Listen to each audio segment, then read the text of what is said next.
en la creación Dios dejó algo interesante. Esas corrientes eléctricas para el ser humano también existen en la naturaleza. En el simple hecho de un trueno, de un rayo, hay corriente eléctrica. Ahora, las plantas necesitan corriente eléctrica, necesitan luz, necesitan radiación. Las plantas emiten radiaciones, emiten ondas. E incluso ustedes saben que hasta el cuerpo humano se carga de ciertas energías. Muchas veces usted tiene una carga en su cuerpo y toca algún objeto o pasa la mano por alguna parte, una tela, y automáticamente se ve un campo magnético. Todo gira en torno a energía. La Tierra tiene energía, hay atracciones, etcétera, etcétera. Todas estas investigaciones nos han llevado a comprender que la naturaleza y el libro de texto de la naturaleza, Dios utilizó elementos químicos, materia muerta, aplicó vida y como resultado están las plantas. Dios utilizó elementos químicos, materia muerta, dio su espíritu de vida y el resultado fueron animales. Dios utilizó elementos químicos, materia muerta, puso su espíritu, sopló en el hombre y allí, la materia, perdón, y allí como resultado vemos el hombre. Entonces somos constituidos ya física, espiritual y mentalmente. Entonces, pasemos a la siguiente. Nosotros sabemos de la fotosíntesis. ¿Cómo es este proceso? Sabemos que todos los seres, todas las plantas tienen su célula, que es precisamente cloroplastos, en las que son los que reciben la luz solar. Los vegetales necesitan energía, ¿para qué? Para sobrevivir. La obtienen mediante el proceso de la fotosíntesis, también denominado función clorofílica. Este proceso de fotosíntesis es sencillo, todos sabemos, la planta toma la energía, toma el oxígeno y nos da dióxido de carbono. Y ese ciclo que hacen las plantas tienen una razón de ser, de existencia, porque Dios puso en eso, en la creación, ese proceso para hacer algo interesante. Tanto hacen un intercambio con los seres vivos, con nosotros los humanos, y hacen un intercambio entre ellos mismos. Estas células están ubicadas especialmente en las hojas, y es la que concentran la clorofila, que es el pigmento verde que da su color a las plantas, y que es uno de los principales captadores de luz solar. Entonces se han hecho estudios y se ha investigado cómo es que esos pigmentos, de acuerdo al comportamiento de cada célula, cambian de reacciones químicas dentro de la planta. Siguiente. Entonces el sol, la luz solar, la energía, tiene que ver muchos con todos estos procesos en la naturaleza. Es más, para nuestra salud y beneficencia, el sol, la luz solar, es uno de los ¿qué? De los 8 remedios naturales. Ahora, el campo, el medio natural, la tierra, cuando se siembra, cuando la tierra se está preparando, hay un principio aquí y es el de la lluvia. Hay corrientes eléctricas, luces, radiaciones que están diferenciadas, especificadas y son variables y que hacen determinados procesos en las plantas para el desarrollo de ellas. Hay un pasaje en las Escrituras que me gustaría compartir con ustedes y es Santiago, capítulo 5, versículo 7. Por tanto, hermanos, tened paciencia hasta la venida del Señor. Mirad cómo el labrador espera el precioso fruto de la tierra, aguardando con paciencia hasta que reciba la lluvia temprana y tardía.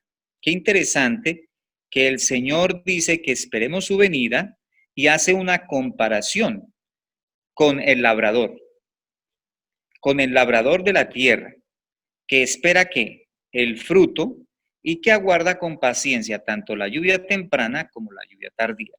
Dijimos que Dios era un círculo y que hay un ciclo en la naturaleza, que hay ciclos en la naturaleza que no pueden ser interrumpidos o que si en algún momento se interrumpen por las consecuencias de la mala administración que hemos hecho en el planeta, pues se sufren las consecuencias. Pero las lluvias tempranas estaban muy bien especificadas y estaban muy bien establecidas a principios de la época de la siembra para que dieran la fuerza y la vida eléctrica en la semilla para germinar. Y luego la lluvia tardía que hacía madurar el grano.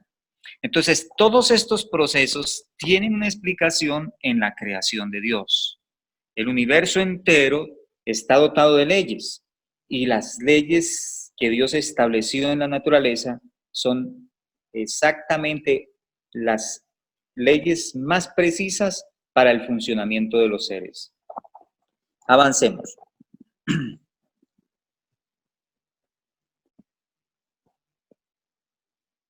Entonces, decimos que la luz que influye sobre los organismos proviene directa o indirectamente casi exclusivamente del sol. La luz provee de la energía necesaria a las plantas para la fotosíntesis, con la cual se produce la materia orgánica para su crecimiento y desarrollo. La fotosíntesis es el proceso mediante el cual las plantas combinan el dióxido de carbono de la atmósfera con el agua y producen materia vegetal emitiendo el ambiente oxígeno. Este proceso de las plantas depende de la intensidad de la calidad de la luz. A mayor intensidad aumenta la fotosíntesis hasta un cierto nivel. Existen ya máquinas para medir esto, para medir las intensidades de la luz y para medir los procesos de las plantas.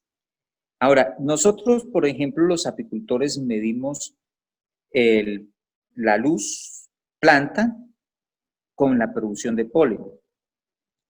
Entonces sabemos que cuando hay radiación solar, está la mejor fotosíntesis en su estado óptimo, en unas horas especiales, y ahí sabemos que hay mayor producción de polen.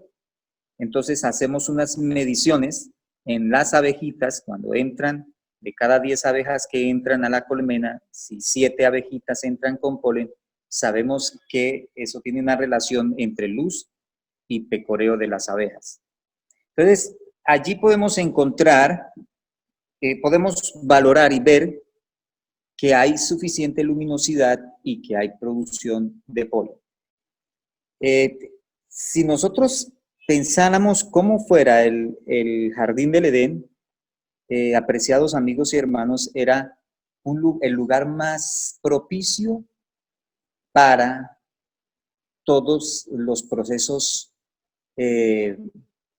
y todos los procesos orgánicos y los procesos que se desarrollan entre las plantas y entre los seres vivos. Por eso la temperatura era óptima, la luz era óptima, los procesos de fotosíntesis eran óptimos, eran esenciales y eran los mejores para el sostenimiento de una vida. No habían desechos, no había lo que pasó después del pecado. Aquí encontramos toxicidades, encontramos rupturas, encontramos una serie de factores después del pecado que hacen otros procesos en degeneración. Bien, sigamos. La duración o el fotoperiodo es el tiempo en el que las plantas reciben la luz y pueden determinar cambios en sus funciones biológicas, como su reproducción, germinación y desarrollo. Esto es lo que nosotros veíamos. Por eso el Señor puso los tiempos en cada época del año y por eso nos asegura el momento del cultivo y el momento de la cosecha. Todos sabemos que en las zonas donde existen las estaciones debemos hacer las plantaciones de determinados cultivos en cierta época del año. Por decir, ya sabemos que la primavera es el tiempo de las flores. Sabemos que terminando el invierno, hay cierta época en la que nosotros debemos plantar las semillas y a ciertas variedades para que cuando llegue el verano, la primavera y el verano, ellas puedan hacer florecer y ser polinizadas y luego ser fertilizadas, fecundadas esas plantas y dar su fruto en su tiempo. Eso, por ejemplo, el caso de la uva.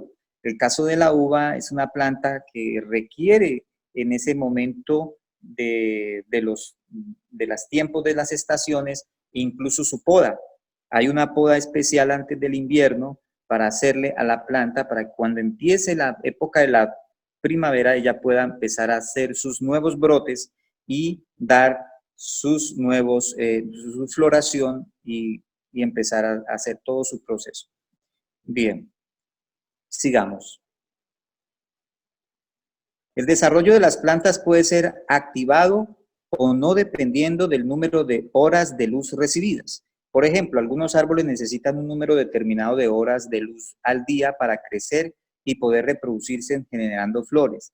Pero cuando llega el otoño, los días son más cortos. Al no recibir las horas de luz que necesitan, su crecimiento se detiene y entran en una fase de reposo. Qué interesante, hermano. La naturaleza entra también en fases de reposo. Y nosotros y los seres humanos todavía quieren desobedecer a Dios en su verdadero día de reposo. Varias actividades de las plantas, como la reproducción de flores, están determinadas por la duración del día. Por esta razón, las plantas se pueden clasificar a partir de sus respuestas al fotoperiodo. Las plantas de días cortos florecen solo en días cortos, o la producción de flores es acelerada en días cortos, con menos de 12 horas de luz. Por ejemplo, el maíz, el algodón, crisantemos, dalias, etc. Ahora, hay un ejemplo muy específico y es el caso del aguacate. El aguacate necesita días largos de luz para que ese quineseo de la planta, de la flor, se active en un árbol y el androceo de la otra flor en otro árbol se active también. Y por eso la abejita que va y recoge el polen de la parte masculina de la flor, luego vuela a la otra florecita de la misma especie, de la planta, y deposita ese polen en la parte femenina de la flor, haciendo así una polinización cruzada y haciendo así efectivo la fertilización de la flor para dar un buen fruto. Eso hace que haya más viabilidad genética en la planta y nos permita desarrollar mejores semillas para hacer mejores plantaciones. Sigamos. Aquí tenemos, por ejemplo, el caso de estas flores, dependiendo de algunas, por ejemplo, como los hongos, los champiñones, no requieren tanta luz, requieren una luz muy tenue y ustedes saben que incluso para producir champiñones se necesitan recintos cerrados casi sin luz y temperaturas especiales. Es contrario al caso del maíz, necesita mucha radiación solar para que el polen pueda fluir, que los estambres de las flores puedan estallar el polen y así las abejas hacer su proceso de polinización y poder tener lo que nosotros llamamos nuestro maíz, nuestro choclo, nuestra mazorca. Sigamos. Bien, las plantas de días largos florecen solo en días largos y la producción de flores es acelerada en días largos, con más de 12 horas de luz, trigo, espinaca, lechuga, arvejas, etcétera. También existen plantas que no responden al fotoperiodo. Estas plantas son llamadas plantas neutrales al día, florecen por otros mecanismos como el girasol. Esa planta florece, así hayan días opacos, florece y se direcciona hacia el lugar hacia donde está el sol, pero pueden ser días opacos, pero ella está direccionalizada hacia esa luz. Sigamos.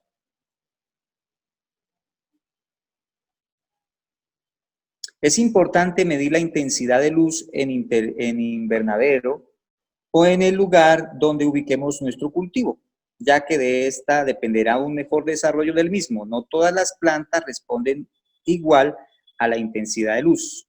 El hecho de que una planta sea de días largos, no quiere decir que deba estar en un lugar donde la intensidad de luz es de 100.000 luz del sol en un día despejado. Algunas plantas de días largos, como el tomate y la lechuga, se desarrollan mejor entre 10.000 a 40.000 luz por día, por lo que colocan una protección como un plástico techoso o una malla sombra en un invernadero para disminuir la intensidad de luz, y esto es muy importante. Bien, nosotros hemos tenido ciertas experiencias en el lugar donde tenemos 3, 4 invernaderos grandes, donde producimos tomate, donde producimos algo otras plantas como pimentones, espinacas, y hemos producido en invernaderos también mucha albahaca y otras plantas ornamentales y otras medicinales. Pero en el caso, por ejemplo, del tomate, cuando teníamos invernaderos de baja altura, tuvimos que quitarle las protecciones alrededor al invernadero para que entrara más ventilación y más luz y entraran insectos a polinizar. Entonces no pudimos dejarlos encerrados. Tuvimos que construir luego otro invernadero de mayor altura para que nos diera la luminosidad exacta y la temperatura ideal. Avancemos. Este se llama el luxómetro, que es el aparato que me permite medir la luz en los cultivos para así nosotros establecer la posición. Hay sectores en la finca donde usted vaya a comprar su tierra, donde vaya a comprar su finca, donde es pegado, por ejemplo, a un bosque, que a determinada hora del día le va a dar sombra a esa planta. Y por eso es muy importante aprender a fijar la huerta, a qué horas del día es bueno que les entre a las hortalizas una luz completa. Y es mejor que la luz del sol en las mañanas les llegue a las plantas que son más que todos, como en el caso de la horticultura, es bueno que esas plantas tengan las primeras radiaciones de luz. Y en las tardes ya o a mediodía no sea tan tenso por algunas plantas que se afectan sus cloroplastos y eso hace que pierdan propiedades también. Sigamos. Bien, aquí tenemos algún cuadro comparativo de onda de luz, como las ondas largas, las ondas medianas, ondas cortas, ultracortas. Bien, todas estas ondas, estos rayos que son rayos ultravioleta, también tenemos aquí la clasificación de los rayos X, los rayos gamma, los gamma cósmicos. Hay algunos que son malos y por eso el Señor dejó en la atmósfera un filtro que es el que hemos estado acabando con toda la congestión, con todo la toxicidad, los humos, el CO2, tanta dióxido de carbono, estamos acabando con nuestro mismo planeta. Eso hace que algunos rayos entren no filtrados, sino que sean longitudes de onda diferentes y eso haga transformar esas longitudes de onda para nuestras plantas y para nosotros, los seres vivos. También quería decir algo, ahí está en investigación y yo sé que hay otros que están más adelantados en esto, pero La tecnología 5G es muy posible, hermanos, muy posible que cause efectos secundarios en tanto plantas como personas. Estas ondas de electromagnetismo están diseñadas para afectar a los seres humanos. Avancemos. Entonces, cuando usted toma una decisión a salir al campo, mucha gente opina de todo. Y unos dicen, no, sí, pero resulta que cuando usted va al campo, usted se encuentra con varios factores. Primero, el campo en Colombia o en algo otras partes del mundo, la mayoría de cultivos o el cultivo como en primer plano es el café. Y entonces muchos hermanos que salieron del campo antes lo que hacían era tumbaban el café, acababan con ese medio económico para subsistir esa finca y luego quedaban sin dinero para poder cultivar algo o hacer otro cultivo. Entonces, yo lo que les estoy invitando es a que planeen dónde van a comprar y qué es el terreno que piensan adquirir. Si ustedes van a conseguir una finca que tenga café, ahorita se sube por ese hecho, se sube la propiedad hasta 3 veces. Pero si ustedes compran un suelo, una tierra que no tenga este cultivo, pues lo van a conseguir a mejor precio. Entonces, es como mirar y planear antes qué voy a hacer, qué voy a cultivar, cuál es mi proyección, ¿verdad? Antes de comprar algo y no cometer errores que después sean en pérdidas. Entonces, es muy importante eso. Avancemos. Bien, la agricultura orgánica hace uso de insecticidas botánicos, efecto de tales productos sobre organismos no blancos, por ejemplo, abejas, no habían sido estudiadas. Se demostró toxicidad aguda y efectos subletales de extracto de ajo, retenona, aceites de andiroba, citronela, eucalipto. Por ejemplo, en esta ustedes van a encontrar que hay unos aceites, hay unos productos, perdón, que son muy letales para los polinizadores. Por eso, aunque sean orgánicos, nosotros debemos saber utilizarlos.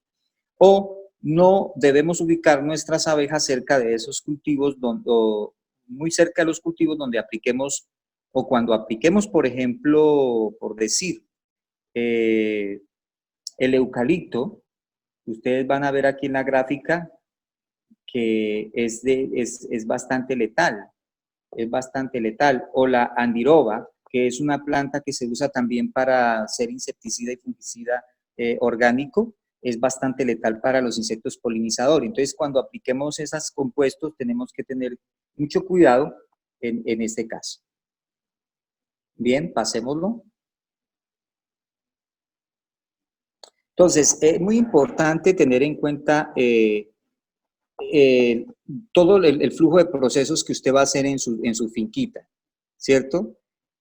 Debe ser un sitio, pues lógico, nosotros tenemos el conocimiento, tenemos la ciencia y basado en eso tenemos la tecnología, vamos a hacer innovaciones, pero estamos haciendo estudios y luego, pues lógico, algunas personas querrán hacer un mercadeo de lo que produzcan, pero aquí lo que quiero llamar la atención es al uso del conocimiento, hermanos. Necesitamos prepararnos y educarnos para ver qué es lo que vamos a hacer.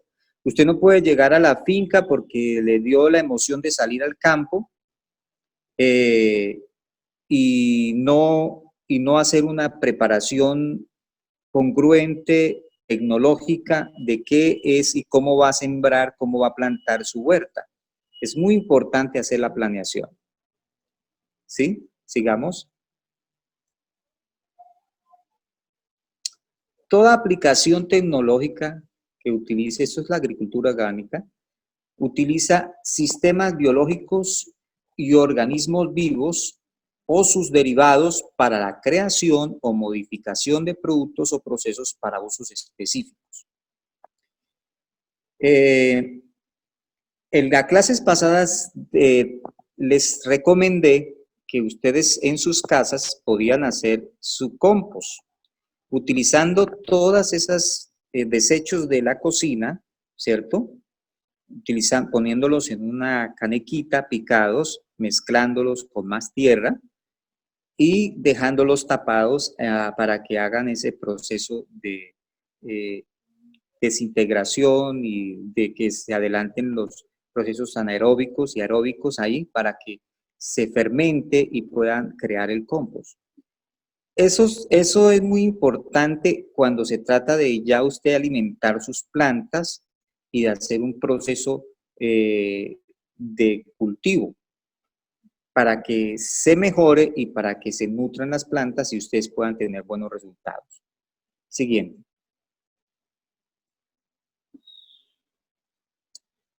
Bien, vamos a ver, por ejemplo, la eficiencia de cuando se hace esto. Las condiciones óptimas. Muy importante tener en cuenta la temperatura, el pH, el oxígeno, el flujo de gases, la velocidad de agitación de la circulación. Bueno, nosotros necesitamos tener ciertos cuidados y prevenciones cuando hacemos todas estas cosas. Eso es lo que queremos pues mostrar, ¿no? Cuando se trata de fabricar los productos, los bioles y los abonos orgánicos. Siguiente.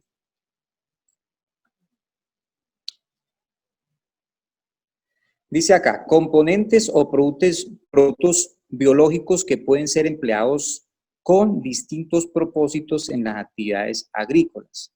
Tenemos que tener en cuenta pues todo este flujo de procesos, hacer cada parte, cada recurso, cada bien, cada producto, como para establecer ese bioinsumo. Recuerden ustedes que a estos abonos, estos lisidiados, estos abonos líquidos, son sumamente importantes en la utilización del desarrollo de las plantas. Siguiente. ¿Qué es bio, cierto? Fertilizantes y abonos orgánicos, bioles. Tenemos el compostaje, tenemos la vermicultura, bioestimulantes, fitorreguladores, bioherbicidas, control biológico, feromonas. Todos estos son elementos que necesitamos aprender a hacer para manejar nuestra finca, para manejar nuestra huerta. Muy importante eso. Y aquí existen pues también los fertilizantes que se utilizan en macronutrientes y micronutrientes. Sigamos. Entonces está ese proceso, ese flujo que les dije, planta, animal, bacteria, virus. Muy importante que nosotros tengamos esa relación. Eso se llama transgénesis, ¿cierto? Cuando hay una relación entre animal y virus, una relación en xenogénesis de virus a bacterias y cisgénesis de planta a tanto animal, de planta tanto a virus, tanto a bacterias. Entonces, recuerden que hay tanto bacterias malas, virus malos, hongos malos y hay bacterias buenas, beneficiosas, que nos ayudan también a las plantas. Siguiente. Bien, entonces, ¿qué está pasando con los productos transgénicos? Están desarrollando la resistencia a ciertos herbicidas. Recuerden que en una de las clases anteriores hablamos del glifosato y de los transgénicos. El glifosato es algo que se le aplica a la planta transgénica para precisamente cuando ese organismo, ese sistema hace que cuando el glifosato se aplica no muera ese cultivo que usted está llevando adelante. Lo que ha hecho la ciencia sencillamente es que a través de todos estos procesos nos están envenenando, ¿no? pero también hacen resistente a las plantas para que el glifosato no las mate y sí mate todas las otras plantas que son competitivas en el cultivo. Ese es el sistema de control de malezas que se utiliza convencionalmente. ¿Qué es lo que la agricultura orgánica propone?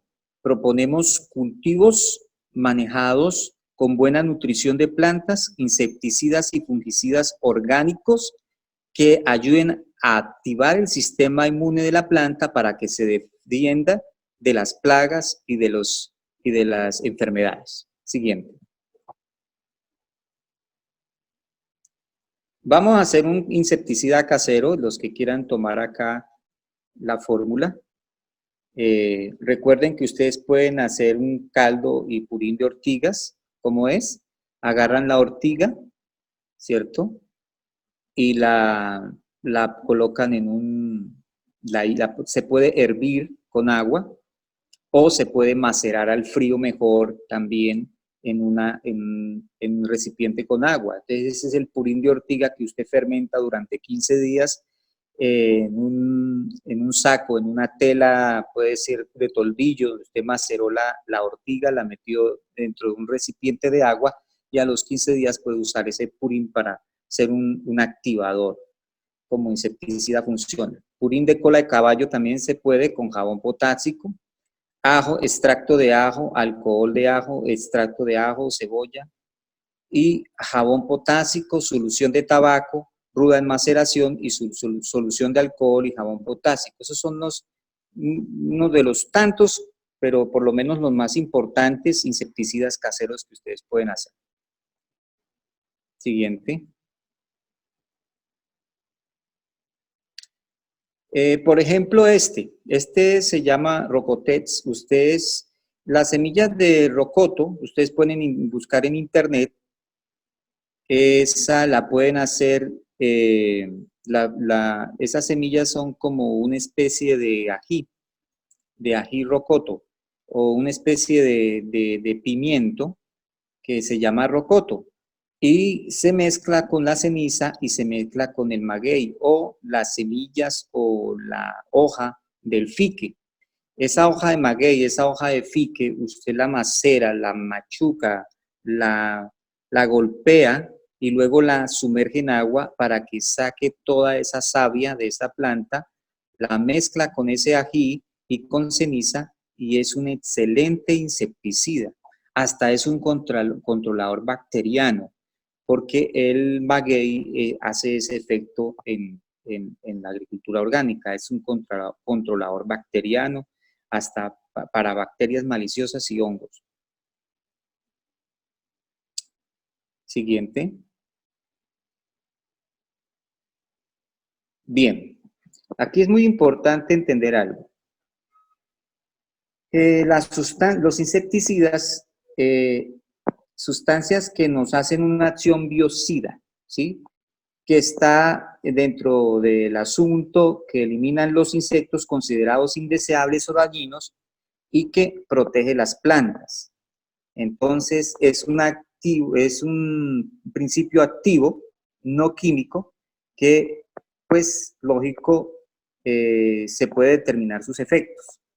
También, pues, también estamos usando aceites vegetales.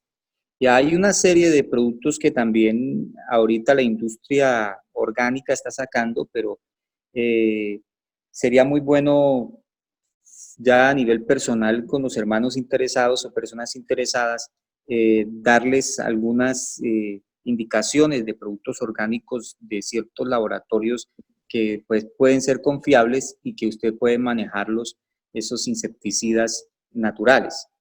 Siguiente. Es muy importante que las aplicaciones sean dosificadas con los requerimientos de cada aplicación. Por ejemplo, usted no puede echar demasiado ajo. Si usted maceró ajo, una libra de ajo y una libra de ají la maceró, ¿sí? Y la puso en maceración con 20 litros de agua, con 1 litro de agua, eso que usted maceró debe utilizar esa mitad para el litro, para los 20 litros de la bomba de insecticida. Esa es más o menos la proporción que se usa para controlar plagas. Si usted se pasa de esas medidas, puede hacer consecuencias tanto para su salud también, porque no es que sea letal, pero sí puede traer consecuencias para la salud. Bien, ya vamos terminando. El fique, el tabaco y la ruda son insecticidas de alta eficiencia con hormigas pequeñas, pero con hormigas grandes no son tan efectivos. La ruda es una planta que por su olor característico ahuyenta a las cucarachas definitivamente, durando su efecto mientras la planta esté fresca, aproximadamente 1 mes y medio. El tabaco en alcohol es un excelente insecticida contra las pulgas. El fique es una planta bactericida, ya que la solución elaborada no se daña con el paso del tiempo, mientras que la solución de ruda sí. Entonces hay unas plantas que hay que hacer la solución o macerarla y aplicarla directamente, rápido, antes de que se dañe el efecto, mientras que en algunos no. Por ejemplo, el caso del fique te puede durar 15, 20 días la misma maceración y las puede estar aplicando cada 3 días. Recuerde que estas aplicaciones insecticidas, hermanos, amigos, se deben de hacer seguidas en los cultivos para hacer los controles de plagas. Ahora, yo no hago controles de plagas hasta que no aparezca alguna plaga. Lo que hacemos es una nutrición previa, preventiva, eso es lo que hemos haciendo. Y de repente hacemos algunas otras para, con cierta estimulación del sistema inmune para prevenir. Siguiente. Los extractos de ajo pueden ser utilizados como una alternativa a los insecticidas sintéticos para el cultivo de la zarzamora, en el caso, por ejemplo, de las moras. En este ensayo, el insecticida NIM, el NIM es un árbol, hermanos, no sé aquí en Colombia en qué sectores se consigue, pero es excelente. Extracto de ajo y NIM presentó las menores poblaciones de trips respecto a los demás productos comerciales. Siguiente. Les decía que es muy importante tener cuidado con la aplicación, ¿cierto? Porque muchos de estos productos, aunque son orgánicos, pueden producir indigestión, dolor de cabeza, vómitos. Entonces, por eso es muy importante hacer nuestros equipos de manejo, muy importante, nuestras mascarillas, nuestros guantes, nuestros lentes, para que, aunque no son letales, como les digo, pero sí hay que tener ciertos cuidados cuando apliquemos estos insecticidas. Bien, siguiente. Aquí está el ajo. Es muy importante que nosotros aprendamos a utilizar. Sí, siguiente. Licúa 2 o 3 chiles picosos, media cebolla, un diente de ajo en 4 litros de agua, hiérvelos, déjalos remojar por 2 días y cuélalos. Así de fácil. Es excelente. Es excelente plaguicida. Siguiente. Aquí vemos también otras trampas que utilizamos para el control de las plagas, como por ejemplo los plásticos de color amarillo controlan esas mariposas, esas polillas. Los plásticos de color azul controlan estos thrips, y las garrapatas o los ácaros, que son controlados por los plásticos de color blanco, pero nosotros a esos plásticos le aplicamos un poquito de aceite quemado para que con la luz en la noche ellos queden pegaditos ahí, y esa es una forma también físico manual de controlar las plagas. Siguiente. Bien. Hay muchas plantas más, hermanos. La clase no alcanzaría para nosotros poder, de pronto vamos a tener que, pues, los que quieran algo otras informaciones a nivel personal, poder dejarle mi correo electrónico, y los que quieran les puedo pasar algunas fórmulas de las que utilizamos ahí para hacer los controles de los cultivos. Siguiente. Entonces, ¿qué vale más? Prevenir antes que curar. Cuidar la fertilidad física y química del suelo, abonar, fertilizar el suelo periódicamente, usar especies hortícolas además adecuadas a la época y el lugar, al lugar donde está usted ubicado, Importante esto de la rotación de cultivos, muy importante, porque usted puede rotar un cultivo para darle nitrógeno al siguiente o al anterior, o que con el que usted dejó nitrógeno en el suelo, por ejemplo, el frijol fija nitrógeno en el suelo, entonces ahí sí puedo colocar de pronto ya una col, por decir así. Las asociaciones de los cultivos. Es muy importante aprender a hacer eso, la albahaca en medio de la lechuga, un ejemplo, ¿no? Y hay muchas más formas.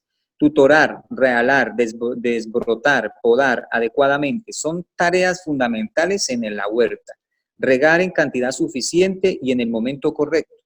No podemos pasarnos de humedad. Recuerden que es muy importante hacerle la humedad, el control de humedad del puño, la prueba de humedad al suelo para que no nos pasemos de humedad en las plantas.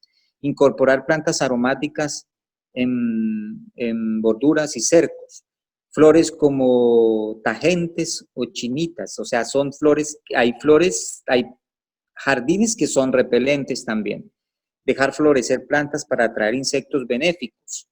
Es muy importante, recuerden que hay plantas que florecen y atraen las avispas, ciertas avispas, porque esas plantas tienen feromonas que atraen, que son feromonas de la hembra. Entonces viene la avispa esa y pensando en la feromona de su reina para aparearse y resulta haciendo un beneficio porque es insectívora y se come de pronto una polilla. Entonces hay algunas avispas que son controladoras también. Con esto, hermanos, no sé, creo que ya estamos en el tiempo y no sé si tenga un poquito más de tiempo, creo que ya, ¿no?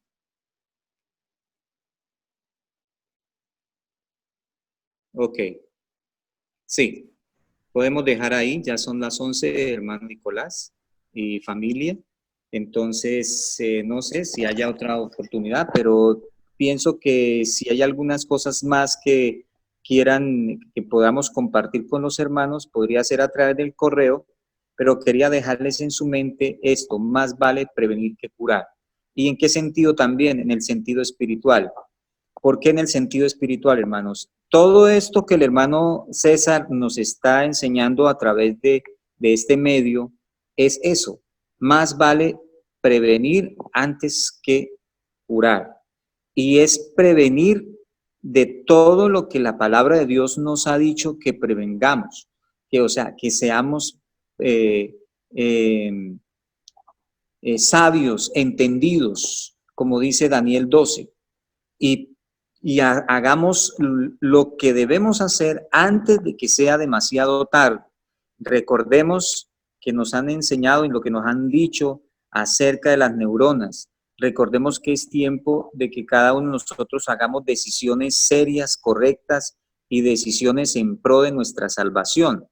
Y sobre todo, hagamos las cosas de una manera muy prudente, sin emociones, sin arrebatos, porque podemos en los arrebatos y en las emociones cometer errores. Pero sí hagamos la salida, porque es muy importante ya que el pueblo de Dios a estas alturas esté cultivando la tierra, esté haciendo lo que tiene que hacer. Hermanos, las ciudades nos están diseñadas para destrucción. Las ciudades están diseñadas para la enfermedad.